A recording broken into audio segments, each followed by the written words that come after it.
All right. Hello, everybody, and welcome to the RotoWire Fantasy Soccer Show. For those of you in the United States, happy Thanksgiving.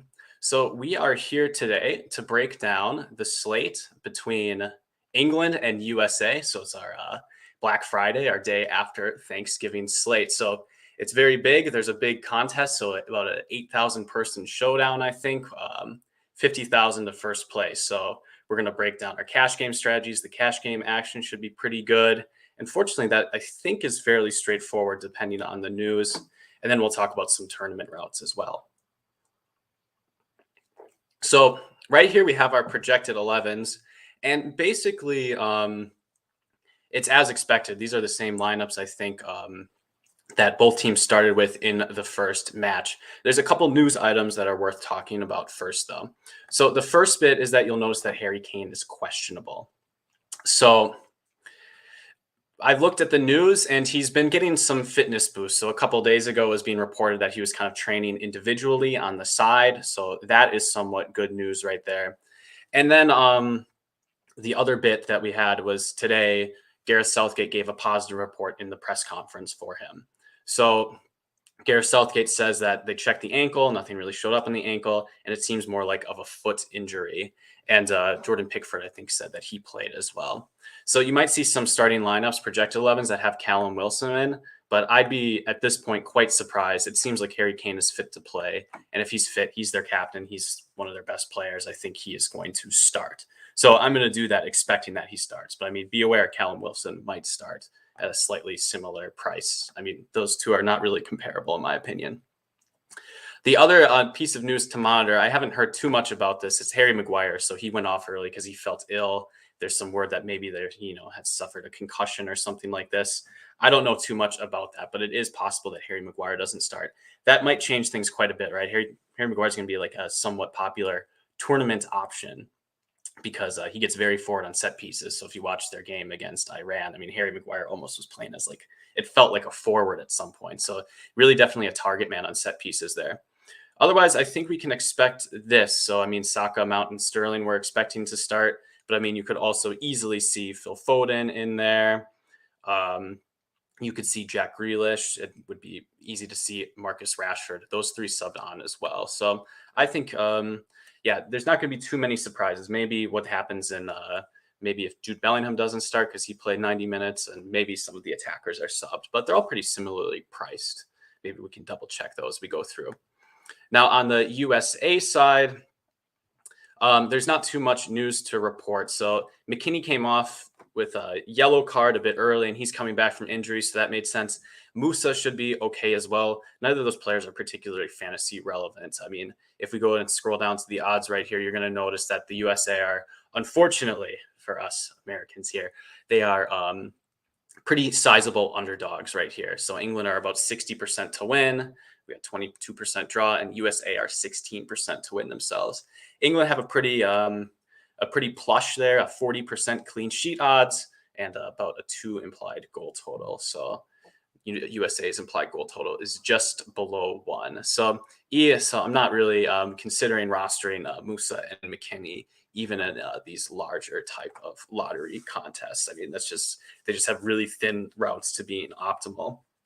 But yeah, we have the same 4 back line. Maybe Dust doesn't start. He was horrible in my opinion against Wales. And then maybe you'll see some changes on the forwards. So the manager, Greg Berhalter, he got into some criticism based on his second half tactics. The team looked a little bit better when Brendan Aronson was playing. So maybe you see Aronson, maybe you see a forward like Ferreira, maybe you see Wee line up at forward, and maybe you see Gio Reyna as well. So those are things that I have been noticing as I've scrolled through projected lineups.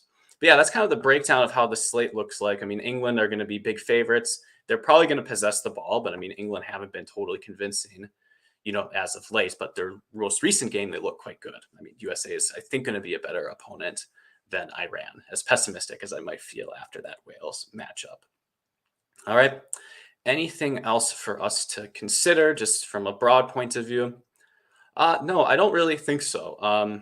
So if we go scroll through and take a look at the anytime goal scorer odds, no one particularly sticks out. Harry Kane is about even money favorite to score a goal. When he starts, I think he'll be popular. Harry Kane's kind of taken up more of a creative role too. So I think he had 2 assists, at least 1 assist in the previous match. So he's getting there in a lot of different ways. So he seems a little cheap at his price tag, but maybe DraftKings kept prices low to, make it a bit more fun.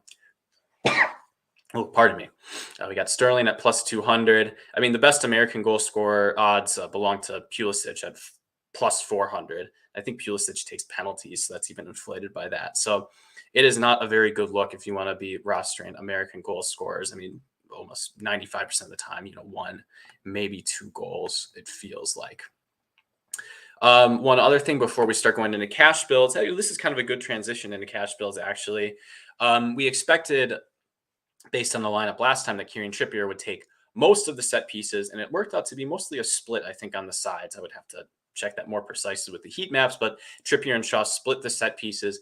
They were both very good. So, I mean, their roles are quite secure. I think they'll both start. They're both going to be getting forward in this matchup. Luke Shaw presents some nice savings, about $2,000 savings on Kieran Trippier.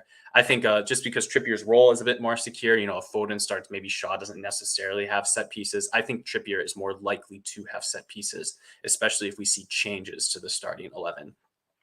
And then no surprises here. So I think as long as Gio Reyna doesn't start, we expect Christian Pulisic to take everything.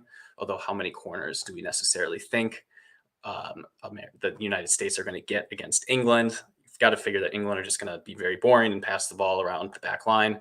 But that, unfortunately, is a very productive way to play international tournament soccer. All right, so that's a lot of chit chat there. Let's start getting into cash builds. I don't know. Showdown cash can be a little bit tricky, how you treat things at the very end. But I kind of, what my first thought is just when I'm trying to break down a showdown slate, if I'm going to be playing cash games, is how can I just get in all of the major set piece takers? I want to look for major goal scoring threats, people that particularly stand out. So someone like Harry Kane.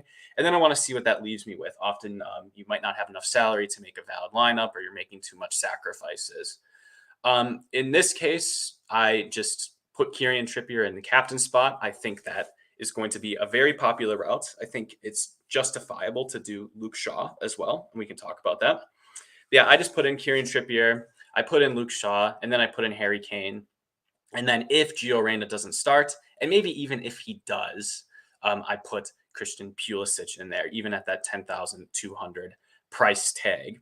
So those are kind of like 4 of the obvious popular targets that are going to be happening inside of cash games. And you can make them all fit quite well. So if you just play all 4 of those, you are left with an average of 4,750 salary. So there's definitely some things that you can do to make that work. So I'm going to expect those 4 to be very popular. So other cash game options that you can definitely look at. So one name that stuck out to me was Mason Mount. So where can we find Mason Mount's statistics right here? He didn't play 90. So once everyone plays 90, this table is going to fill out.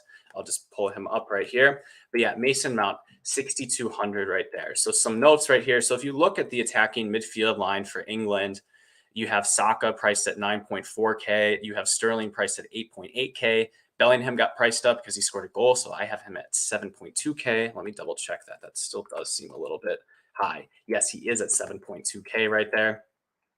And then those are kind of all the attacking players. And then Mount kind of sticks out. He sits out at 6.2K.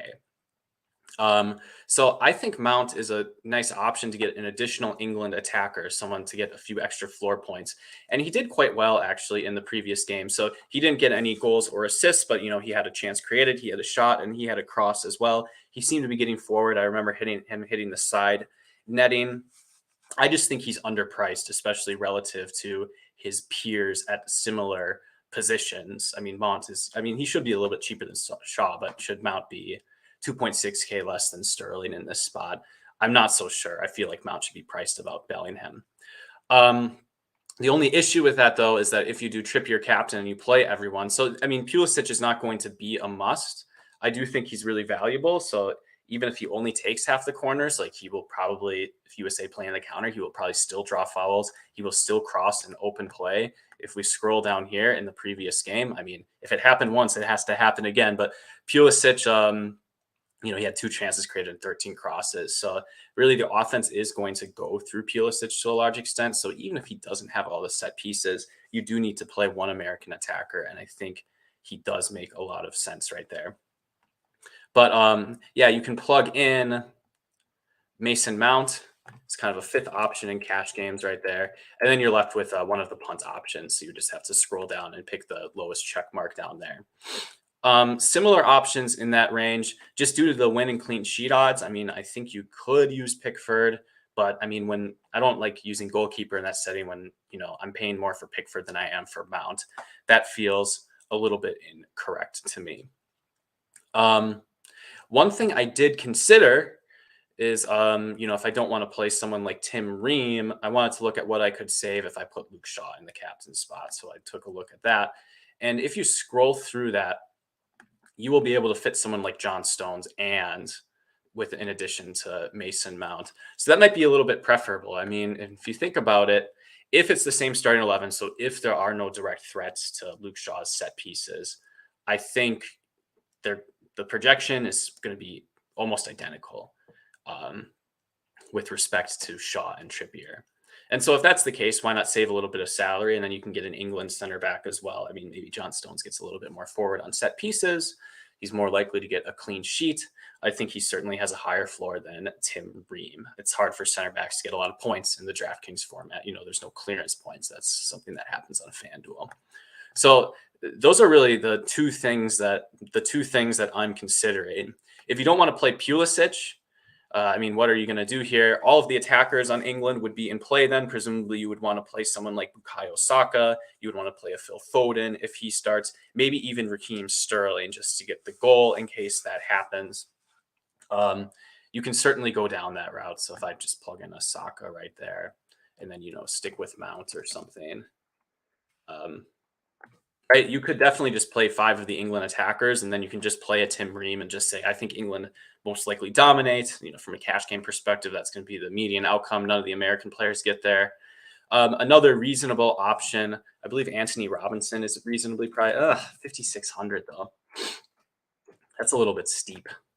I wouldn't even want to do that necessarily. I think I would rather arrange pieces so that I could play Pulisic instead of having to go down to Anthony Robinson. But those are probably the 3 American guys that will get the most looks inside of cash games. Maybe I'm missing someone obvious though.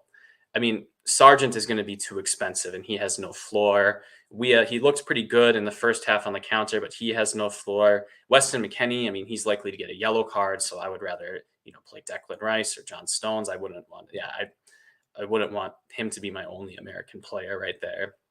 So I do think probably in order, I would say you should play Pulisic, but you can also consider just completely stacking England, a 5-1, and then playing Tim Ream and just hoping, you're saying that most of the time you think England is going to dominate, or you can do something a little bit more middling and, Anthony Robinson can get a decent floor based on crosses. I think tactically USA like to get him way up the flank. So there's definitely some upside there. But I really do think that's it with cash games. We're just going to, captain Trippier probably, maybe captain Shaw. I don't know. I think I'd still prefer Trippier. Really pay attention to the 11s, right? Shaw is not a captain option if there's a threat to his set pieces. And probably play Pulisic and then just fit the last 2 pieces in. And I think that'll be the popular cash game route. So let's get into the much more exciting portion of the program, right? We want to start talking about tournament lineups right here. So again, it's always good to talk about cash game constructions because it's going to help us sort of conceptualize what are the popular combinations of players. And you're going to want to be just a little bit different and maybe a little bit more different than usual, right? The usual EPL showdown of the week is around 3,000 entries at most. That might be a little high actually. And this one is going to be over 8,000 entrants. So you'll definitely be a bit more rewarded for being a bit contrarian or being willing to get quite different right there. So just from the outset, so who do you want to captain in tournaments? I think it's going to be very popular and it's a very easy pivot. if you start, you use one of the Shaw or Trippier captains. So if you captain Trippier, well, instead of Mason Mount, I will just play Jordan Pickford, and then I'll make all the pieces work from there. So I think Pickford is going to be popular in tournaments because people are going to know, well, I captained a defender. So if they get the clean sheet, then the goalie gets the clean sheet at the same time. That correlation makes quite a bit of sense. So almost in very large field things, maybe that's a good smaller field option where you don't need to be perfect. But in very large fields, I would consider, if I captain Trippier, to assume that America scores a goal. So maybe it's a 1-1 or a 2-1 England type of finish right there. Because I just don't think I think a lot of the Trippier and Shaw lineups that have Pickford, they're just going to look really, really similar. And I just don't think you have really good equity to win, even if that game script hits. Something that you can take a look at afterwards, what combinations of players are going to be on. But yeah, Trippier, Shaw. Yeah, that core of four, Trippier, Shaw, Pickford, Kane, those are going to be very, very popular in like 1-0 type tournament constructions. And again, in smaller contests, I think that's fine. You're probably going to be duplicated. Maybe not too much. I mean, that's not necessarily a bad thing. But if you want to be different, if you want to say, I want to solo ship this thing, you're going to want to consider some possibly different routes right there. Looking at other tournament captain options, I mean, all of the any England attacker, so someone like Sterling or someone like Saka, they're going to be solid captain choices. And I think they'll be particularly popular because they returned recently. So if we pull it up, Saka is plus 240 to score. He scored a brace recently, so that will catch the public's attention, certainly. So I think Saka will get a little bit more steam than maybe you'd expect. And maybe that leaves a little bit room for Raheem Sterling right there. Personally, even if Saka is a bit more popular, I mean, I'm a Tottenham fan, but I love how Saka plays for Arsenal. He's just a terrific player. And whenever I have an opinion like that, I'll just say, okay, well, I'll just captain Saka and I'll try to make good lineups based on that. So I really like Saka a lot. So I'll be looking to play him as a captain. I'm probably not going to be prioritizing someone like Harry Kane as a captain, given the slight injury risk, and he's going to be very popular as it is. So I mean, I know you can only build so many lineups. You have to choose which direction you go. I'm not saying Harry Kane's a bad captain, but there is a little bit of systemic risk, and he's going to come with high utilization. So I prefer to think about different routes. One thing that I really like as an England route, so we talked about, captaining Luke Shaw in cash games. And one thing you can do is you can swap Mason Mount with Shaw from your cash game lineup, and you'll get a little bit of extra salary. So maybe you can improve, maybe get a Declan Rice in there or something to hope he takes a few shots on goal. And just because Mason Mount is underpriced, I think he's going to be a really good captain option. I also think he's going to be overlooked because there are three better plays. You have Kane, who can score a brace, and you have Trippier and Shaw. Those guys are going to get some steam. Pickford's going to get a little bit of utilization at captain. I mean, who is going to captain Mount? Some people are going to captain Bellingham because he's very talented and he just scored a goal, right? And so if you kind of total everything out, maybe the England captain ownership is going to be really spread out. But I think there's a really good chance that Mount gets underutilized, something like 6 or 7% in the captain. And in that case, I'm particularly interested in building lineups with him. You can fit a few better players just because of the salary savings. And if we take a look just at the cheat sheet right here, he is not too far off his teammates in goal scoring odds. He's a little bit less likely to score a goal, but I think you'll be more than compensated by the low utilization if he does indeed score. So I would be on the lookout for playing Mason Mount. I mean, you can do 1-0 lineups with him. You can say 1-1 lineups with him. You can really play whatever you want with him. I just don't think he's going to be used so much. So, mix and match all of your favorite England attacking pieces. Ooh, a little bit of a break there. Sipping some good coffee. All right. What else? So I think we basically covered the whole England angle. We know it's going to be very popular to play a ton of England attackers. We're going to see a lot of 5-1 England, a lot of 4-2 Englands, and you're including Pulisic in one of those, and maybe you include an American forward as well. I think that is going to be the very popular way to attack these tournaments. And honestly, in a setting like this, I think those are all pretty good lineups, actually. You should definitely consider those. But, make sure you put a little bit of a wrinkle in there. Don't be afraid to sprinkle someone like Declan Rice, especially in really large fields. Declan Rice, I think he's, what is he? He's plus 440 to score a goal. No, that's not right. That was 4,400 was his price. So if I look at Declan Rice, yeah, he's a plus 1,200 to score a goal, 1,200. But I mean, that's about 9%. But if you're going to be playing a bunch of lineups, especially into that big GPP, you're probably going to want to sprinkle a little bit of Declan Rice in there. I guess I didn't talk about Harry Maguire either. I only talked to him about the beginning, but you could definitely captain Harry Maguire. He's plus 900 to score a goal. I think we can double check that. I always love this tool. All right, plus 900, so that's about 10%. And I think that might be a little bit low. So if you want to take a shot at that, go right ahead. Although Adam is the king of the betting advice right there. With what I saw, Maguire was just getting forward, and he is going to be the target man on set pieces. And you can play him at like $5,000. So he's going to be pretty cheap as a captain. He's going to be even cheaper than Mount. I do think that will get some attention, but you're going to see Maguire very popular in the flex. You can even captain him, I think. I mean, the route is quite thin, but when you're competing against 9,000 people, those are the types of things that you need to do to win GPPs in those kind of stranger game scripts where maybe the forwards don't score a goal, but it's Harry Maguire. Or maybe it's even John Stones if you want to be completely off the board. That is something that I would definitely consider. And I've seen good players when they want to jam in a lot of very good plays, just put someone like a cheaper center back or put someone like a Declan Rice in the captain spot, and they can just fit the best plays. And, maybe that person gets an assist or a goal. And when they do, they're with the best projected plays. And it often, you have a really good shot to win when that one little thing happens. So maybe it's a little scary. You don't have the guy who could get a brace necessarily, but I still think it is a good tournament lineup. All right. I have not talked about Team USA lineups too much, and maybe I'm just a little pessimistic after that Wales performance. It was not very good in the second half. Wales completely dominated the ball, and that just makes me think that if England are going to see that, if England want to, England will be able to dominate the ball. I mean, it remains to be seen. That depends on how much you believe in Gareth Southgate, I guess.